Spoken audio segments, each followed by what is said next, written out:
Welcome back, Cult Lords fans.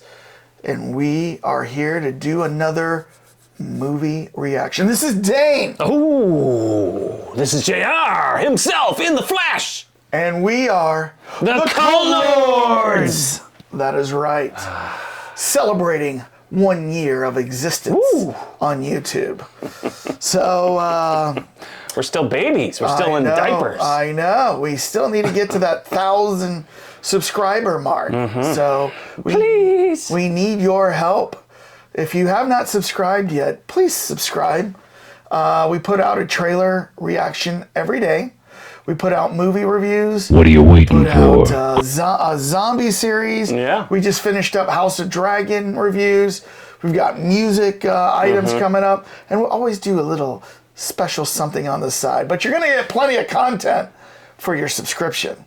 And it's free. And it is free. All you got to do is hit the subscribe button. Sink your teeth into that red subscribe button. It is our invitation to you to hit that subscribe button and be a part of the Cult Lords.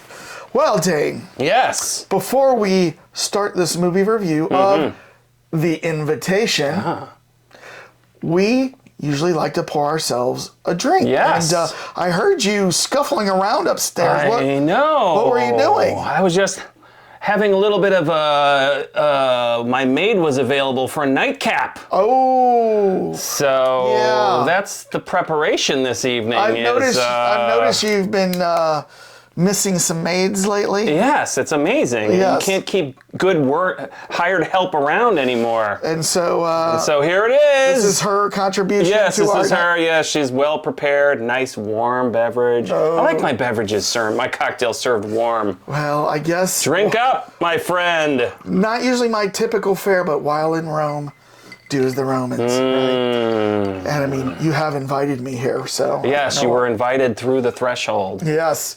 Well, if you have not seen the movie The Invitation, I want to make this known right now. Spoilers! Yes, spoilers are coming. So leave now if you can't stomach the spoilers. Ooh, little earthy, a little earth tone in there.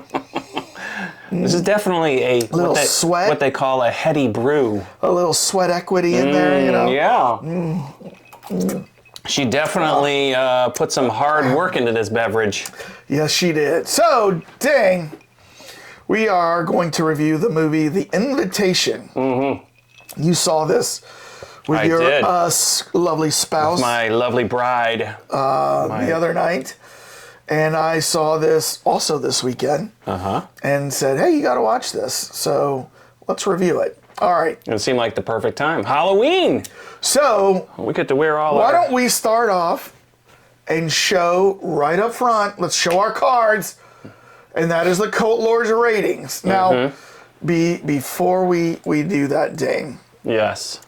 We've always talked about like seeing what Rotten Tomatoes has to say, right? The Rotten Tomato. Oh, we're going to do that one. We'll talk about what they do first, right? Okay, because we've written it down in stone. We've written it down in stone. So, the critics gave this a 25%. Oh my God! That's pretty bad. That's pretty bad. The audience, though, which is more important than the critics, 59%. Ooh, okay. But even more important than the audience and the critics are the Cult Lords ratings. That is the most important thing. So, on the count of three, with 20 vitamins. We don't know what each other's rating is of this movie. We wrote these beforehand. Have had no prior discussions. In separate areas of the mansion. And now I was in the library. I think you were in the maid's quarters. Yes, I was in the maid's quarters. I was busy in the maid's quarters. All right. So let's, on the count of three, let's reveal. All right. 1, 2, 3. 3. What did you put? The letdown. I put bite me. Yes. All right, 6'2", 6'9". Now, you know, Dane. Slip that in there. You know, Dane, I always love vampire movies, and I always say... I am surprised. Soon as I'm watching a vampire movie, it already crosses a check. Well, because it was a vampire movie. And a hot vampire movie, too, right? No. No? Because it was a vampire movie, it probably got 2 points bump up here, right here. Your decision making was clouded, like you Well, because it was still. I mean, so they say whenever you eat pizza, even if it's bad pizza, it's still pretty good because it's That's pizza. true. So it was a vampire movie, and even though it disappointed me, it was still okay. Yeah. So, I would agree. Yeah. Let's dig right into this baby. So what did This meal. What did you like and dislike about this movie? Well, what I liked was I thought the sets were amazing. Okay. I thought they did a great set. I thought the beginning was amazing, and I thought the ending actually was okay. Right. It was everything in between that had a major problem. So I think this movie was like an hour and 45 minutes. They spent the first 2 acts just setting this up. Right. And that is, to me, a no-no. Oh, yeah. You don't spend the first 2 acts for the setup. And then when you have Act 3 and you have the payoff for what you've been trying to build to, it seems very rushed and it seems almost stupid because of how they played it out. And then everything just ends so abruptly for that big build-up. And it was not very good. I completely agree. I thought the end was way rushed. Like, after all that, you're sitting there and you're like, there's intrigue, there's talking, and then all of a sudden, like, all the action in 5 minutes. Right. So just to kind of recap what this movie is about. It's about this girl named Evie, played by Nathalie Emmanuel. You'll know her from Game of Thrones. Is he Alicia, I think her name was. Right? I can't remember what it was in Game of Thrones, but her mother has just recently passed, and she was that was all the family she had. But she did a DNA test, which she found out that she had some ancestors in Britain. I got a cousin. Holy shit. That is the whitest man I've ever seen. But it led her to her cousin, who was local, and they meet, and the cousin is all excited that, they are related, says that he's already had talks with... And we should point out the color differences between those two people. Yes. It was basically like you being related to me. Well, not really. I mean, a little bit. In the sense of extremely white and have, some...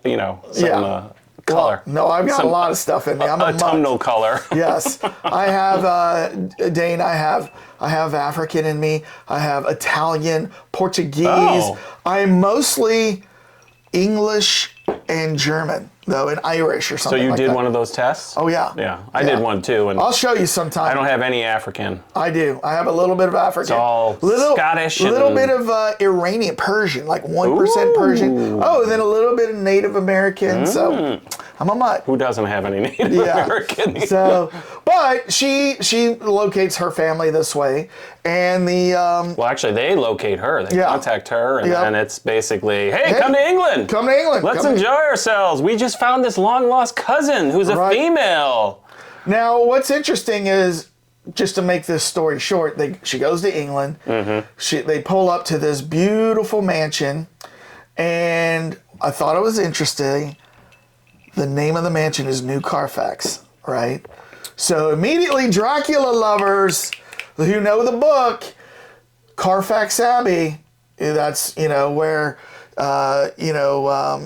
the Harkers lived. Oh. And then when Dracula comes over to England from Transylvania, they're at Carfax Abbey. So, well, they're making lots of references to that stuff, right? So immediately the butler comes out. Renfield.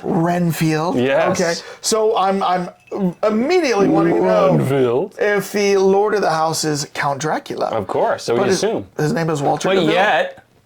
But yet, full son, no issue full whatsoever. Son, yeah. They break some rules here, and we'll talk about that in a second.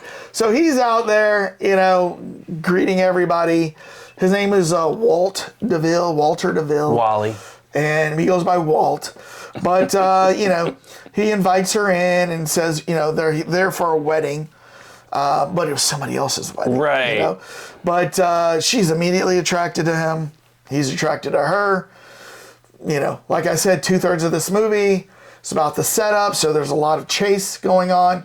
A lot of intrigue, a lot of romance. And what gets mixed in there, and you're like, where is the bride and groom this entire time? Never shown, right? Never shown. My wife and I are like, okay, there's that final, like, when are they going to show up? There's a dance, they introduce her to everybody. And what? Where is it? What's so bad about this is if you watch the trailer, you know this movie's vampires. Yeah. You already know it. You know there's something coming. So you're waiting for it, you're waiting for it, you're waiting for it. Now, they have these little excursions where maids are told to go clean the library. 1 through 5. 1 through 5. One goes in and, you know, doesn't return because while she's in there, looks like an ancient vampire is in there. And just hanging out, reading. Two other maids, you know, that are here basement. they're here on just a contract, you know, for the weekend. I know, right. So they go down to the basement to grab some wine. They disappear. Of course, it's like find the hardest to find, look for wine. Way in the back. Yeah. It's like, and you're just sitting there like, this is not scary. This is stupid right now. Yeah. This is not adding to the story. And like, who are these vampires? Well, yeah, there was that confusion too. Right. You're like, wait a minute, well, if we're assuming, because they never established up front that they're breaking the rules, the vampires. Right. So we're assuming nobody we've seen so far is a vampire. Right. So then who are these? So it looks like two in some form or another. These must be like the ancient vampires of the house, because you are assuming nobody's a vampire if they're out in the daytime. Right. Right? Exactly. So because it doesn't make any sense. Why would they need to send them in rooms? Why don't you just kill them in the middle of the day? It doesn't make any sense. It doesn't make any sense. Especially since everyone's in on it. That was another thing we find out. So there is, you know, some love scenes where Evie and Walt, you know, kind of hook up, and then they become romantic, and he jokingly says, why don't we make this a double wedding? Right? You know what I mean? Right. Because like, hey, well, and she's like, you serious? Don't joke around with me or something like that. And she's like, well, that sounds like a good plan. He just kind of throws, he's just joking. Just kind of throws that out there. It's like, you know, we had a good time doing it.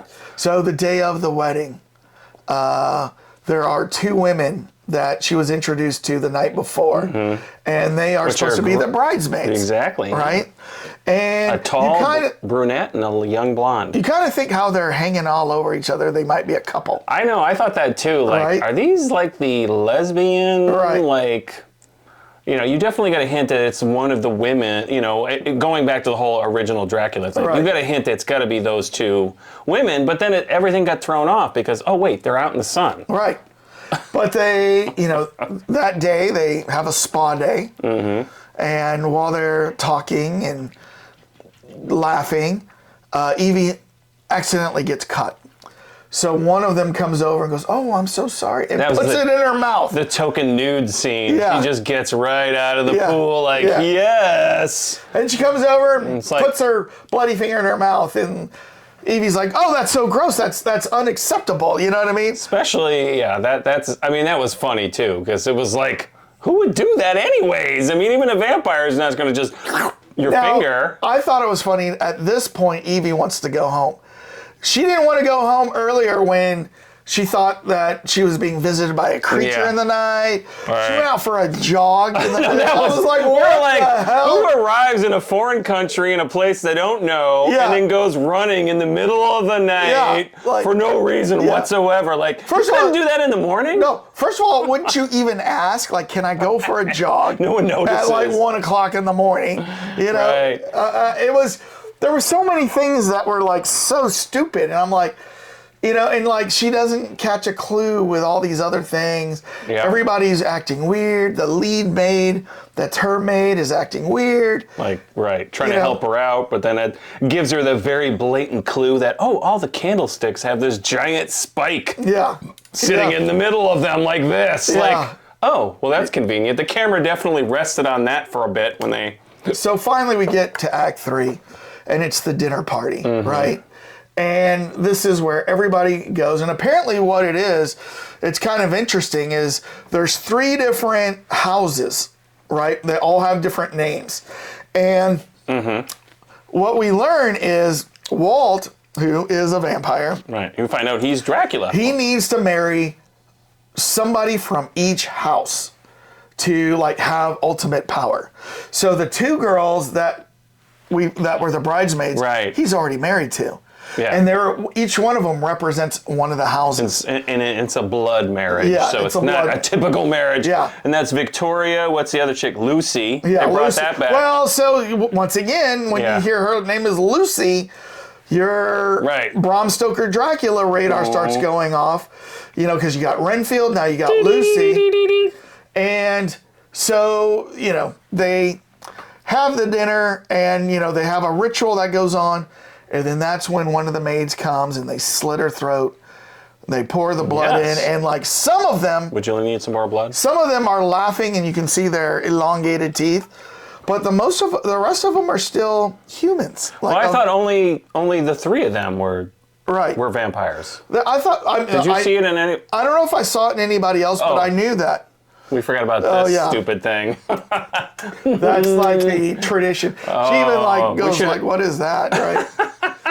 I know, she's like, is that supposed to be like kiss off? But or the 3, you know, it sounds like there's a whole backstory and lore of the 3 families supporting Walt. Which I have to say was actually interesting.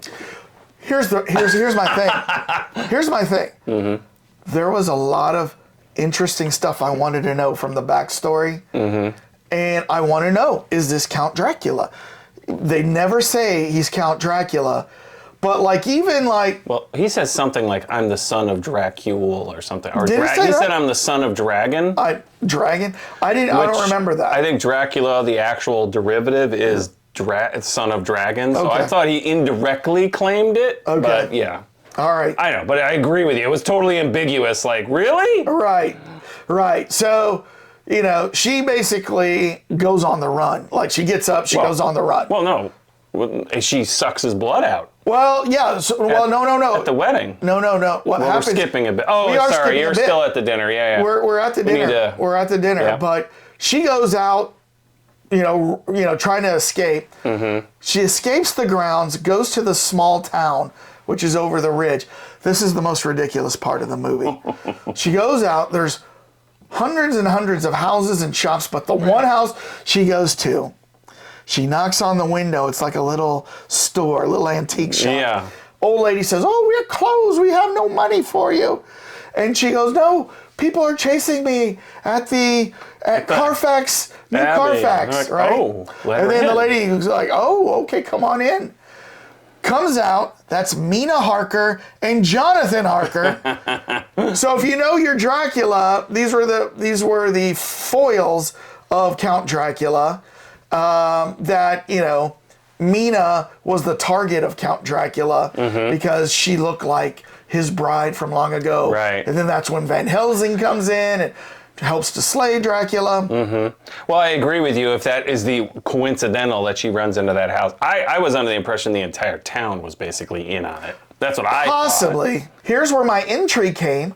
I wanted to know, why is Jonathan Harker and Mina Harker alive 100 years later and serving the vampire, Dracula? Because they're in that picture. Yeah. With all of them. Like, they were all in that buddies. picture.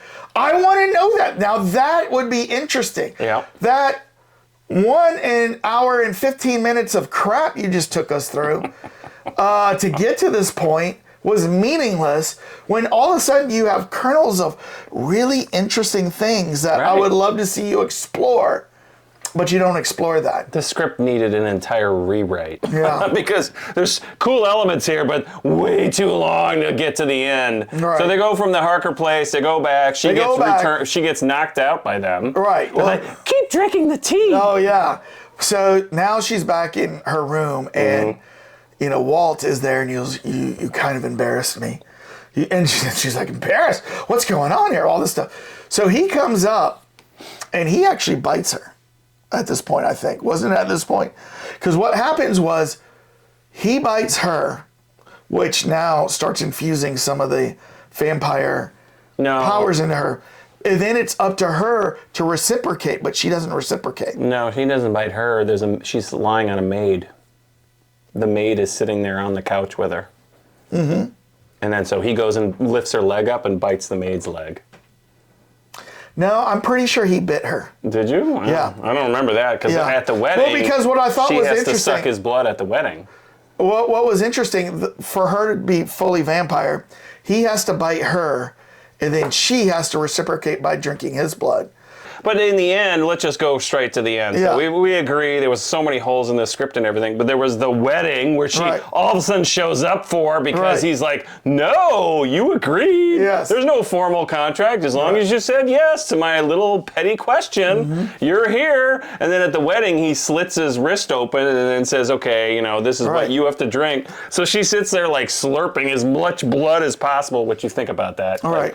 What is there, 12 quarts of blood and 8 quarts of blood in a body? I don't know. And anyway, she gets to the point where she's got all his power because she starts growing her nails and her teeth and everything, and he's like weakened. He's like, oh, that's too much, and that's it. She's like, takes over.